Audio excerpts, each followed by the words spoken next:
3. Nos diz assim a palavra de Deus, versículo 3 e versículo 4.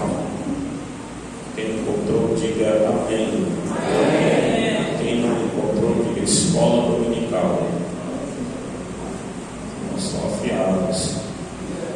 Nos diz assim a palavra de Deus: agradecemos a Deus e Pai do nosso Senhor Jesus Cristo, pois Ele nos tem abençoado por estarmos unidos com Cristo, dando-nos todos os dons espirituais do mundo celestial.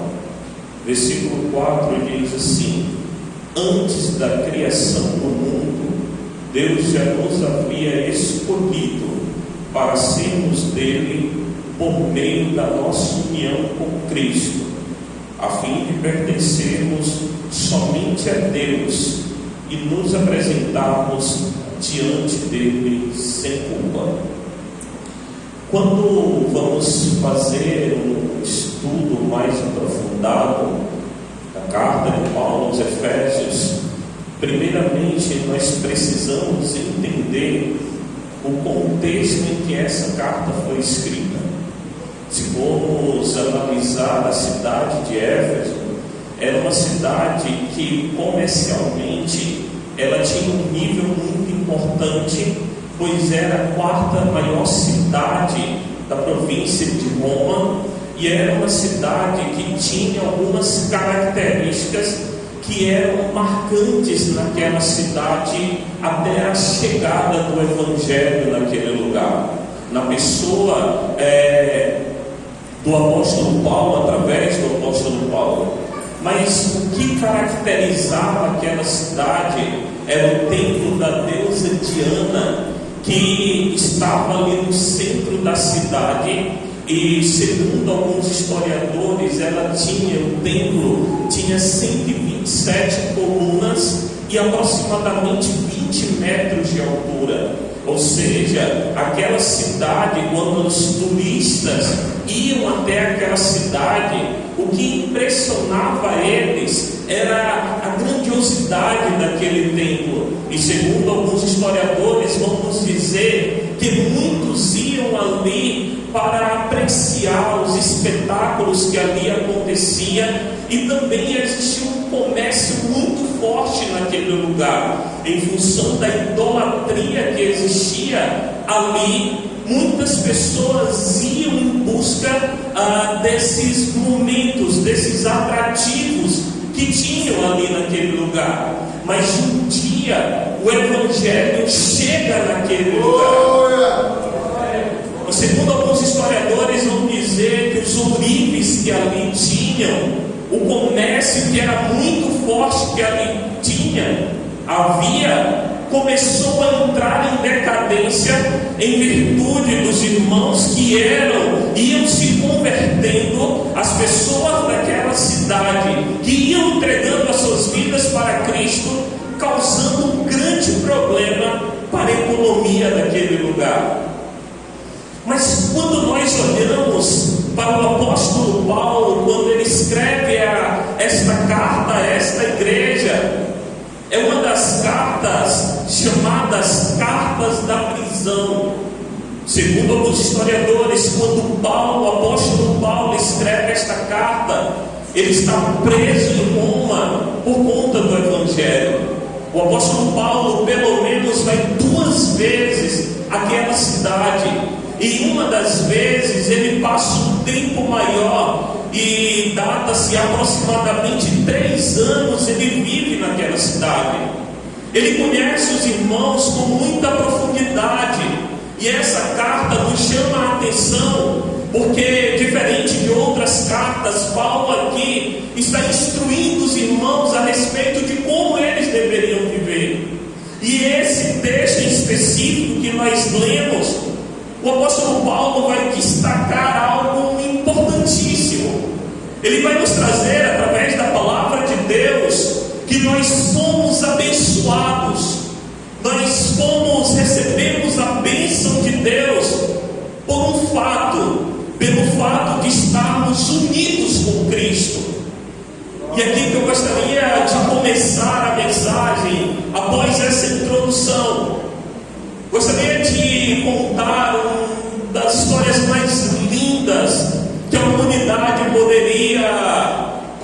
você. História é essa que você não encontra nos livros de poesias, nas cartas escritas por apaixonados.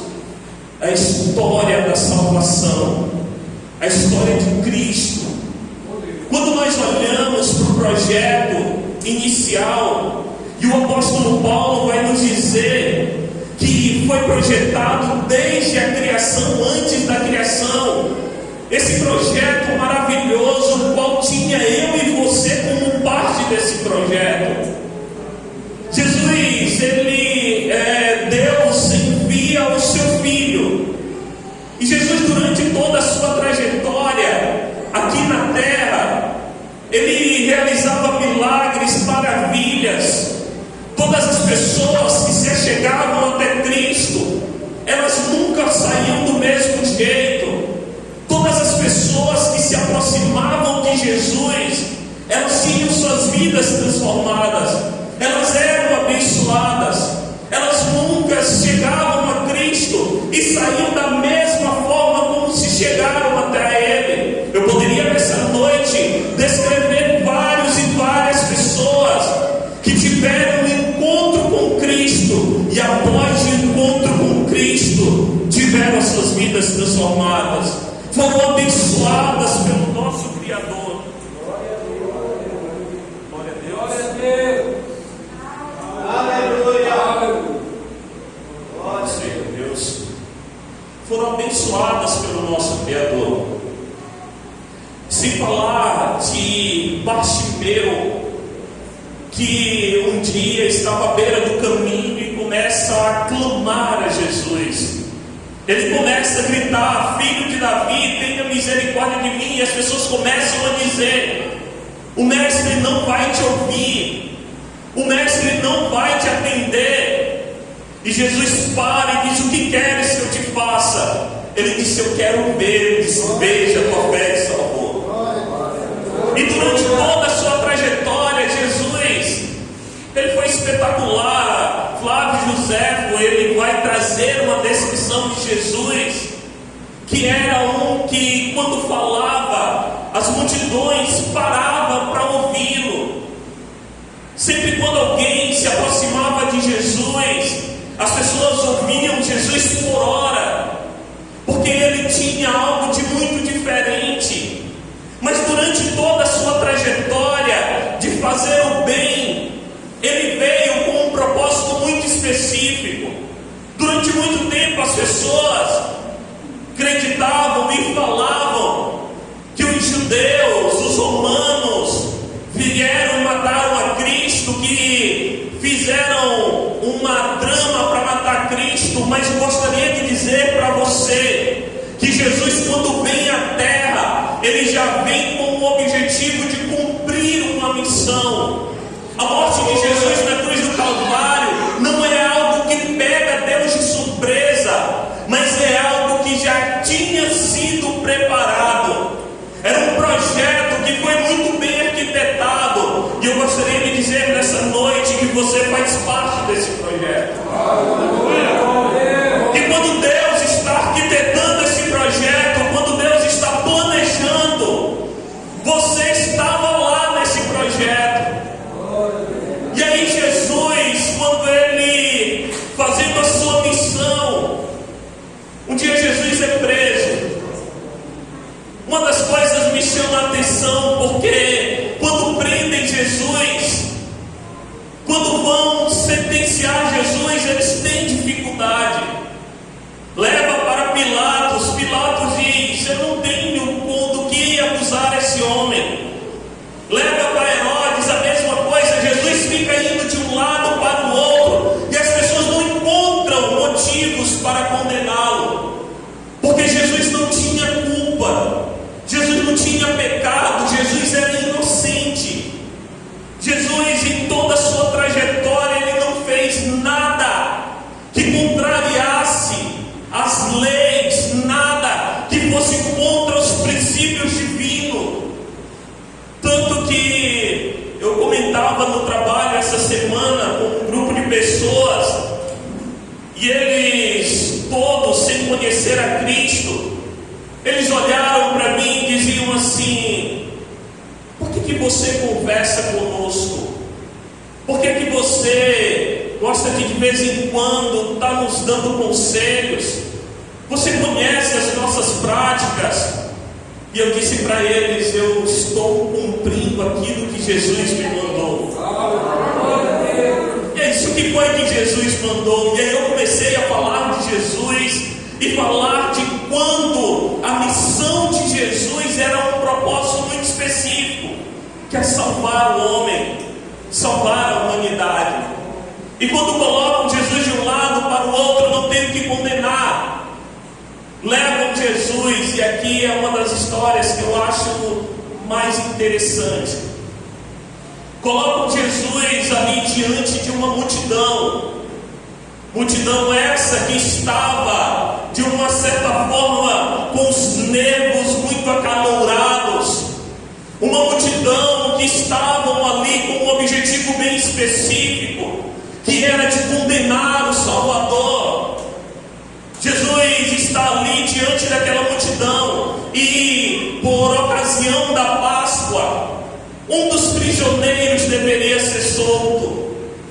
E aí, quando vão até a cela, que estava ali Barrabás, abre um parêntese, era um que, segundo alguns historiadores, ele foi preso por gerar motim, gerar, uma certa forma, uma confusão.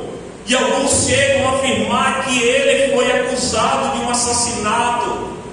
Barrabás, ele era alguém que tinha uma índole ruim, era alguém que estava ali na prisão, que havia sido condenado, que havia sido sentenciado. A condenação de Barrabás já tinha acontecido, mas agora chamam ele. E posso imaginar, Barrabás está ali na prisão, aguardando o momento da sua execução da sentença. E de repente a cela abre, e ali chamam Barrabás. E eu posso imaginar Barrabás, sem entender, pegam ele, colocam ele ao lado do nosso Salvador. E quando colocam Barrabás ao lado de Jesus, eles olham para a multidão e dizem assim: a quem vocês querem que eu venha soltar? A Barrabás ou a Jesus? E a multidão começa a clamar: soltem Barrabás, soltem Barrabás. E Jesus: o que vocês querem que eu faça? Crucificam. E a multidão acalorada começam a gritar para que Barrabás pudesse ser solto. Talvez você deva estar se perguntando: o que o irmão Ronaldo, qual é a relação com o tema? Daqui a pouco nós vamos chegar lá. Barrabás agora é solto, e há algo de muito especial no nome Barrabás. O nome Barrabás significa Bar-Abba, que significa filho do pai. O significado da palavra Barrabás, esse Bar, que vinha antes do nome, significava filho de alguém. Exemplo, quando nós temos Bartimeu. Bartimeu era filho de Timeu, e Barrabás é Bar-Abba, ou seja, filho do papai. Ou seja, ali Barrabás simbolizava espiritualmente eu e você, que havíamos sido sentenciados, que havíamos sido condenados, mas agora surge alguém cujo objetivo é substituir o lugar que era meu, que era seu e que era do Barrabás. Ou seja, Barrabás agora ele recebe uma sentença não de condenação, mas de liberdade. As pessoas olham para Barrabás, alguém que estava naquele julgamento, e diz assim: você está livre, alguém vai morrer no seu lugar. Barrabás vai embora.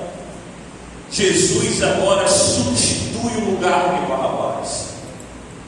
E aqui o apóstolo Paulo, ele vai nos dizer: agradecemos a Deus e Pai nosso Senhor Jesus Cristo, pois Ele nos tem abençoado por estarmos unidos com Cristo.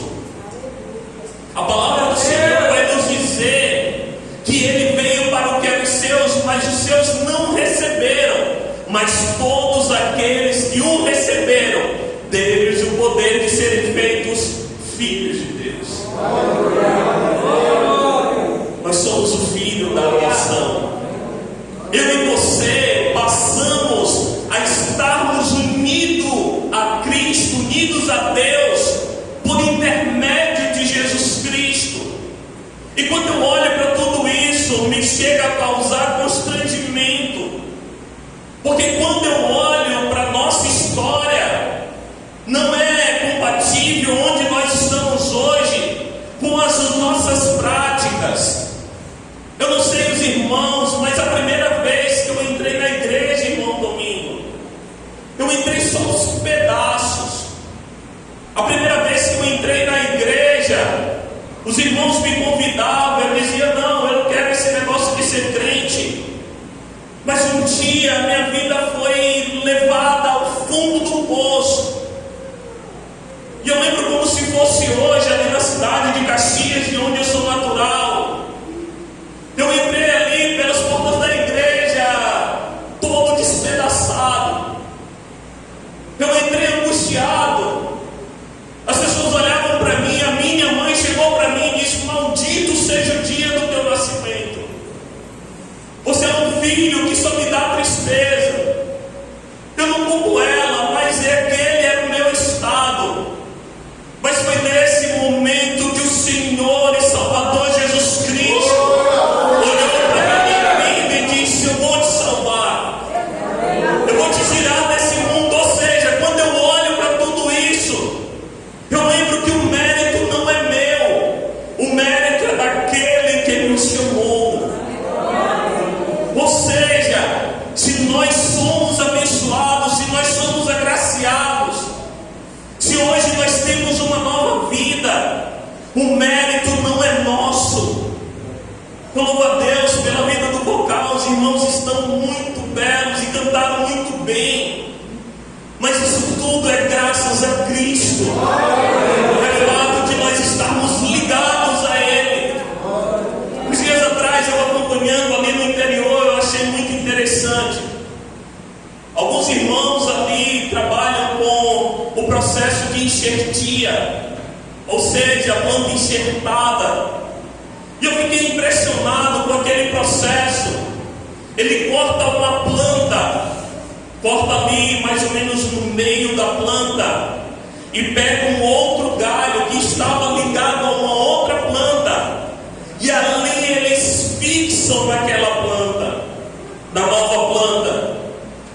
E aí, eu olhando aquilo, ele disse assim: no começo há um trabalho, nós precisamos ter um cuidado, nós precisamos ter toda uma atenção, precisa ser iluminado no tempo correto, o sol tem que ser feito no tempo correto, precisa ter uma quantidade exata de irrigação. Mas daqui a alguns dias, essa árvore vai estar ligada a esse tronco que anteriormente foi cortado, e eles acabam se tornando um. Essa outrora eles eram dois que haviam sido partidos, mas agora eles se tornaram um. E quando você olha depois, que hoje eu fui lá outro dia, uma das plantas que haviam sido enxertadas estava colocando frutos, e você não conseguia distinguir que outrora aquela planta pertencia a uma outra, mas que agora elas eram uma. Quando eu olhei para isso, eu disse: meu Deus, tudo para mim é mensagem. Eu disse: que mensagem é essa, Jesus? Nós fomos cortados do mundo, nós fomos arrancados do mundo de pecado, e nós fomos enxertados em Jesus.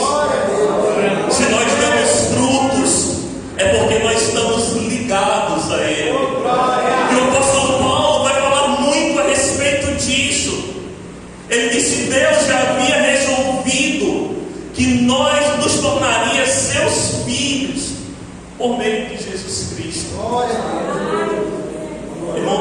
nos falava anteriormente, dizia assim: não pense que você é inútil. E realmente nunca passe pela sua cabeça um pensamento desse tipo, porque você é filho do Deus vivo, você é filha do Deus vivo, e isso aconteceu graças ao Senhor Jesus Cristo, que entregou a sua vida no Calvário, que substituiu o lugar que era nosso. E eu tenho uma notícia para dizer para você: nós não valíamos nada quando Ele decidiu nos comprar. Nós não tínhamos nenhum valor. As pessoas olhavam para as nossas vidas e não conseguiam enxergar nenhum valor. Mas no meio desse cenário de causa, Ele olha para você, olha para mim e diz: Ele tem valor. Ele vale o preço de sangue. Nós somos comprados por Jesus. Nós fomos separados por Ele. Por isso essa noite é noite de nós agradecermos. Essa noite é noite de darmos glória a Deus. Geralmente quando eu chego no trabalho, as pessoas me perguntam: e aí, Ronaldo, como é que está? Eu disse: graças a Deus, está muito bem. E sempre eu gosto de dizer uma frase: eu merecia coisa pior, porque pelos nossos méritos, isso é pesado, mas nós merecíamos o inferno. E sabe o que Jesus faz? Nos apresenta os céus. Você é filho de Deus. Quando você pensar em desistir da caminhada, lembre que Deus ama muito você, a ponto de entregar o seu único filho. Mas a história não para por aí. Além de entregar o seu filho, há uma promessa sobre as nossas vidas. Qual é a promessa, irmão Ronaldo? Daqui a um dia nós estaremos com Ele. Não vai demorar muito tempo. Acredito que nós já estamos vivendo as últimas horas de termos esse encontro com o nosso Salvador.